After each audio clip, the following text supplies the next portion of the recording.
Nothing in this recording is intended as investment advice, and the people in this recording may hold positions in the companies they talk about. Do not make any investment based solely on a tip or recommendation. Please do your own research. Hello and welcome to Zak's Traders Cafe. Today I'm joined by Howard White, who's the director at Hydrogen Utopia. How are you today, Howard? Yeah, I'm fine, Zach. How are you? I've seen people write about Hydrogen Utopia. For some reason, they seem to mention the negative without mentioning the positives. Not quite sure what that means. I think people have a very negative view on the market, as I do. I don't necessarily blame them. There are just people like this in the world who live in a negative world, make a living out of it even. But there again, let's talk about the positives, shall we? So a couple of people have said to me, why this was done at this time of the year, announced on January the 2nd, market's still dead and everything. And I think this is trying to underline our position here, which is that we are decoupling from the market in terms of expectations of raising any funds in the market, because in this current gloom, either companies are going out of business or they're actually delisting. I'll mention one name. I don't think it really matters. Velocys, I mean, very, very sad, had 290 million pounds put into it, so I'm told, and is selling out at 4 million. And the others that are raising money are raising it at absurd discounts. And I just think that Hydrogen Utopia has taken the view that it, as I said, wishes to decouple from this process and protect shareholder value, not discount 75%. And basically say we don't want money from the market. Don't want it. Don't want to take this huge dilution. So as my sole priority is to get a Hydrogen Utopia system operating, it seems that the backstop position is to acquire a cash cow or a percentage of a cash cow, which is what Ohrid Organics is. And I would point out that the pronunciation is Ohrid, although there's not a C there. It is a Macedonian word. So the bottom line here is that Hydrogen Utopia now has basically two paths. We have a new chairman who has some amazing connections and is talking to a number of people who are potentially capable of funding a whole system, and to that extent, it would be great if he's successful. But our backup position is, first of all, secure the existence and continuity of the company without massacring the share price, and in acquiring 49% of Ohrid Organics, we are very, very confident that that will easily be achieved. So I actually took control in July of 2023, and a little confusing because it was acquired in a company called Carbon Capture and Sequestration, and its name was then changed to Ohrid Organics. Ohrid Organics, or CCS, had been going for several years as a dormant company. So it will just today, with much gratitude to the public awareness, has put in its accounts a whole 3 days late. I'm sure we'll get away with that one. But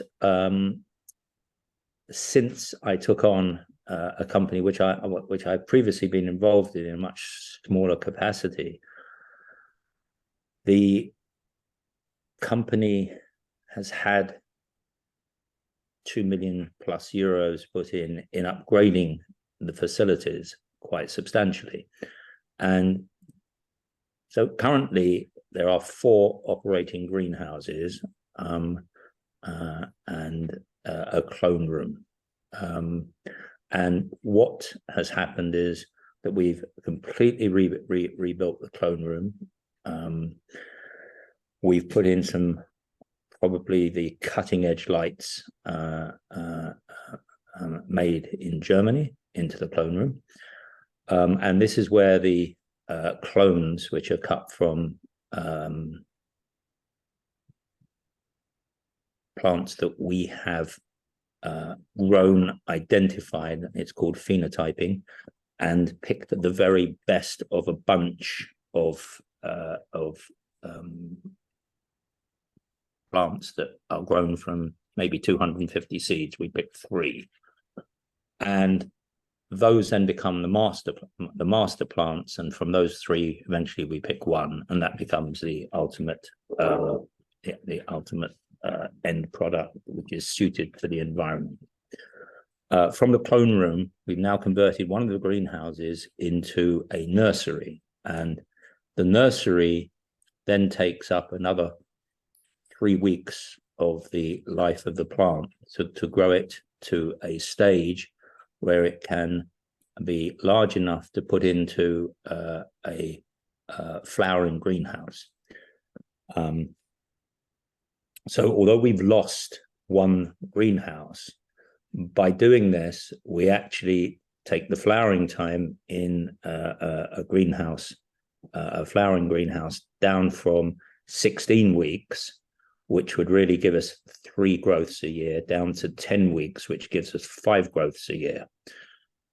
So now the plants move into the flowering greenhouses, and we're currently about a month away from the first harvest.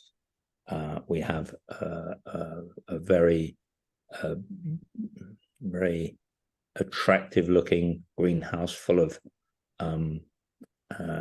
cannabis plants that are growing at a couple of inches a day. I would think it's quite astounding.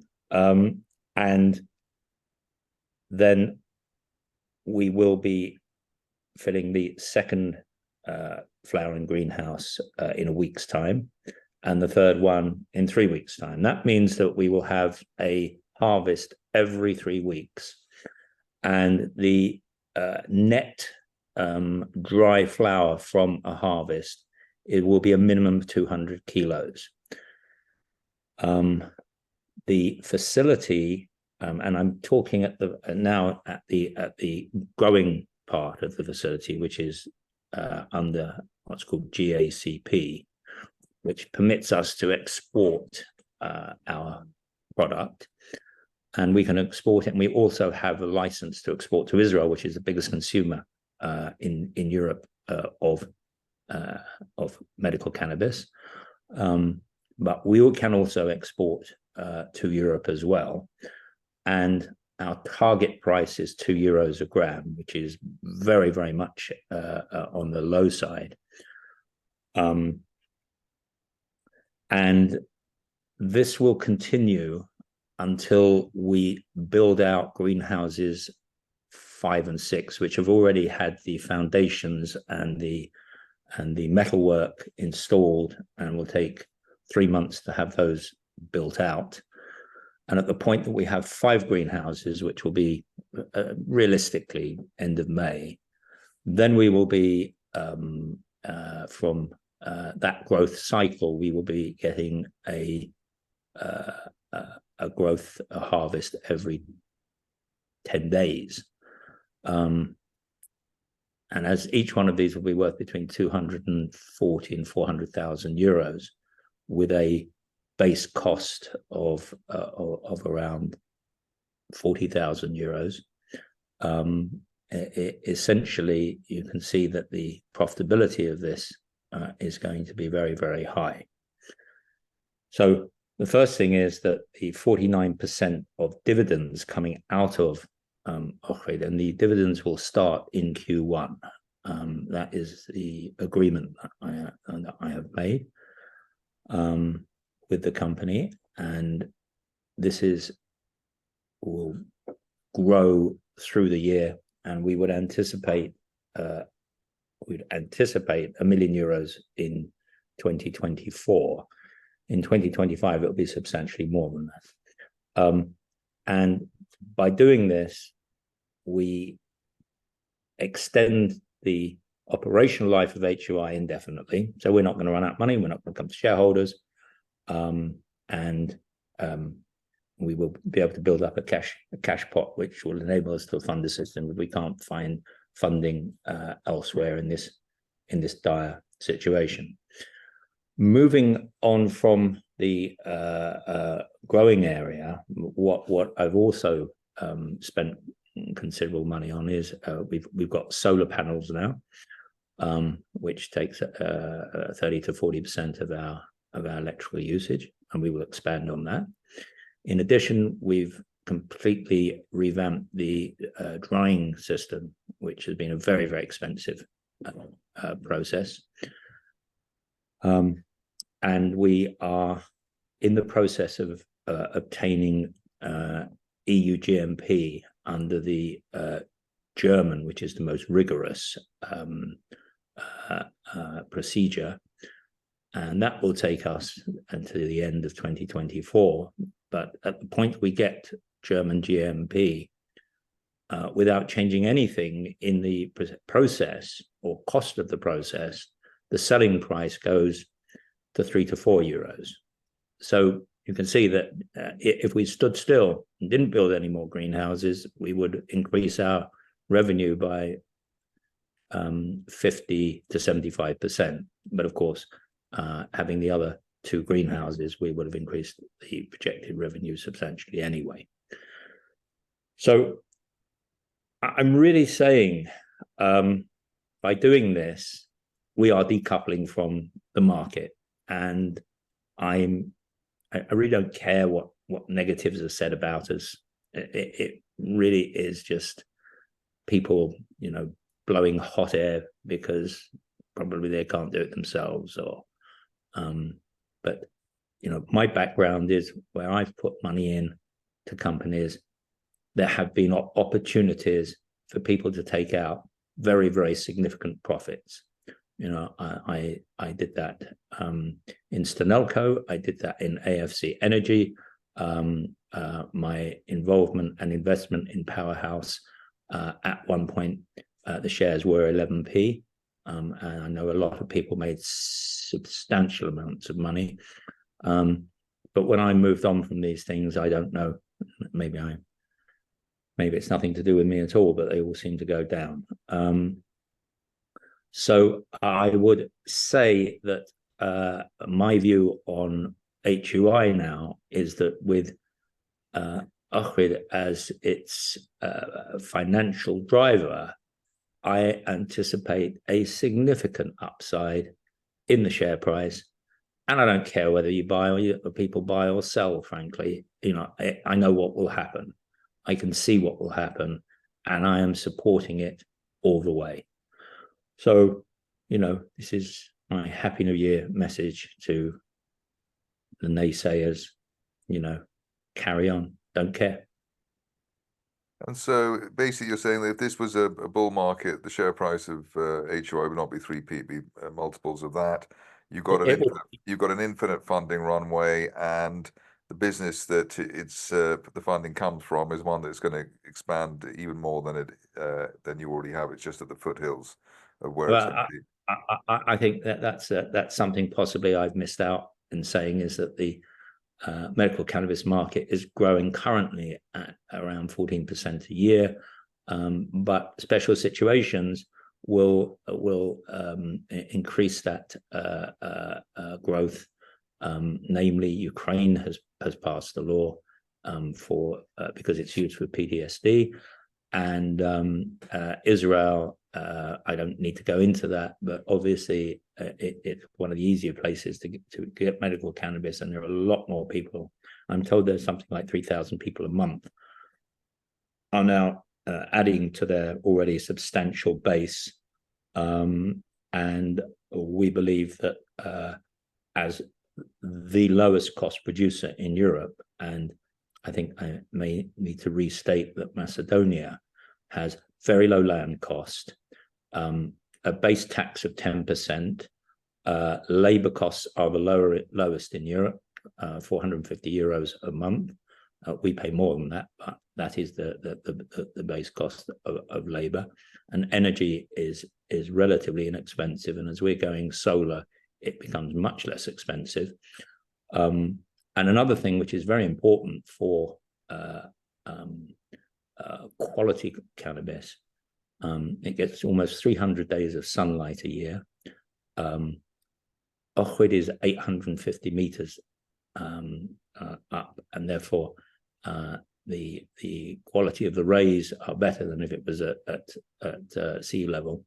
Also, the water in Ohrid comes from mountain aquifers, and it's exceptionally clean, which means that the quality of the product, it doesn't require to be irradiated like product, for example, in Portugal, which has poor water quality, and it actually enhances the resale value.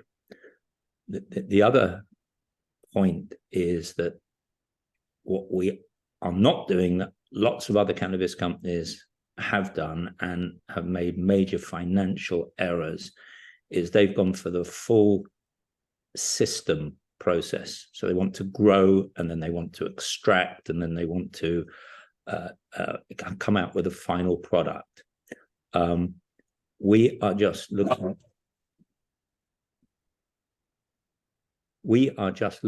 to grow a high quality, low cost product to a bud stage and no further. And that means that the relative cost of investment is a fraction of those that want to go for extraction and other processes, turning them into vapes, etc., etc. So they can spend 30, 40, 50 million euros and then find that they run out of money. We haven't spent anything like that, and we will be very profitable because we don't want to go from cradle to grave on this process. We're very happy to leave lots of money on the table for other people. Well, we look forward to all of that money on the table. In the meantime, Howard White, Director at Hydrogen Utopia, thank you very much indeed. You're very welcome, Zach.